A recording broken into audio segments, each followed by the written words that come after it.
સરનામું ગોતું તો આપણે તો આ ધક્કો થયો એવું નથી લાગતું. મહાપુરુષો એટલે અવતાર આ બધા કે છે એટલે કહું છું આ બધું કે મને બધું આવડી ગયું છે એવું તમે ન કઈ બહુ વિચારતા. હું તમારી ભેગો જ છું, કઈ આપણો શેડો અડી ગયો એવું કઈ છે નહીં. કહેવાનો મારો મિનિંગ એ છે કે સંતો એવું કહે છે કે માણસનો અવતાર ઈ હાટો આપ્યો તમે તમારી ઓળખાણ કરી શકો.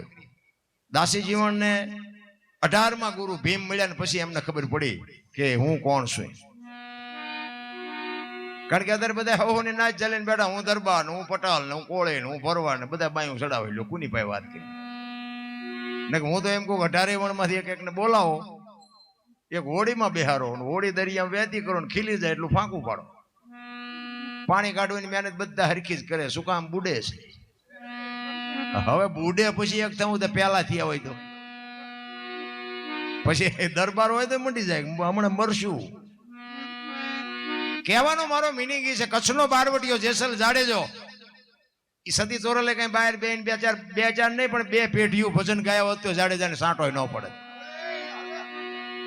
પણ હોડીમાં બેઠા અને બદદરીએ હોડી ફૂગીને પવને દિશા બદલાવી અને ખોરડા જેવડા મોફા મીંડ્યા ને ઉલળવા તેથી ચારે બાજુ નજર કરી હારો ન દેખાણો.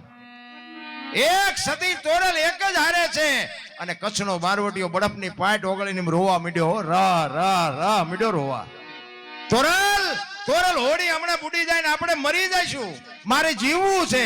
અને તેથી તોરલે કીધું કે જાડેજા જેને માર્યા એ બધાને જીવવું હતું. લોહીની શેડી ઉડે એમાં મજા આવતી હતી ને મરી જાવ વહેલું મોડું મરી તો જવાનું છે. દરિયામાં મારી દો તુબકો, પણ મરવું હેલું છે ખબર છે બધાને આમાં મરવાની. પણ મારે ઝટ મરી જવું છે એવું કોઈની ઈચ્છા હોય તો હાથ ઊંચો કરો. તો ખાટલામાંથી ઉભા ન થઈ શકતા હોય તોય નથી કહેતા કે મારે મરી જવું. આ તમે આ બધા થીર થઈ ગયા છો પણ હમણાં કાળો નાગ નીકળે જોઈ મને સાંભળવા ઉભા રહ્યો. હમણાં કરડી જતા એક દી કરડવાનો છે.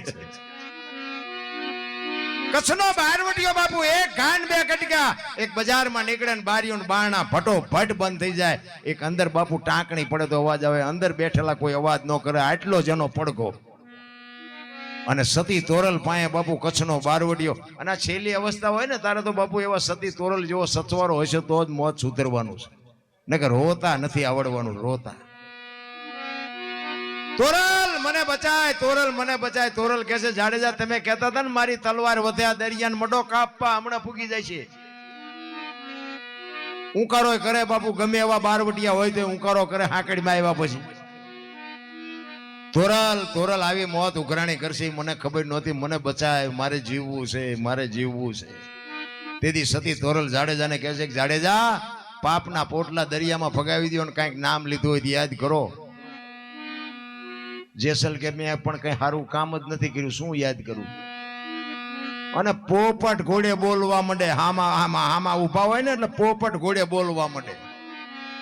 ભલે પગમાં કપાસ્યું હોય પણ આમ હાવદ હામો મળ્યો હોય જોઈ કપાસ્યું વહી જાય કે નહીં.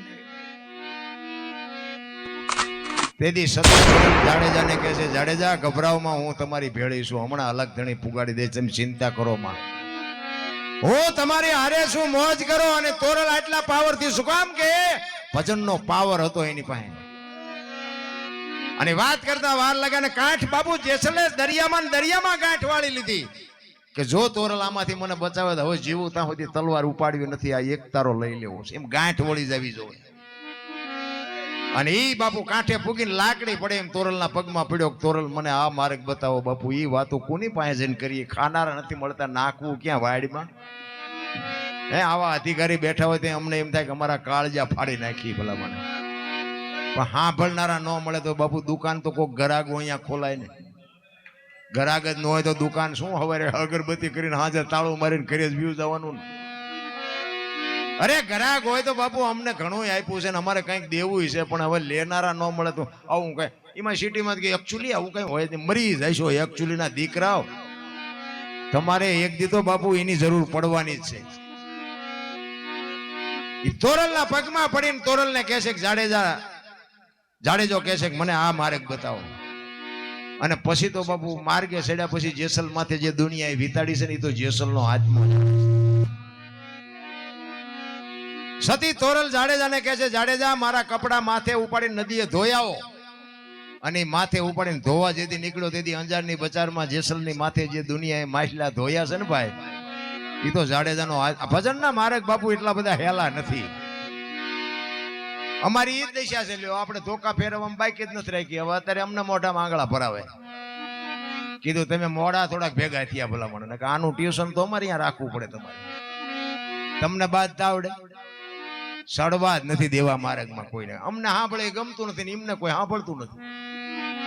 જો આ પીડા કોને કેવી? પછી તો બાબુ બકરી જેવો જેસલ થઈ ગયો.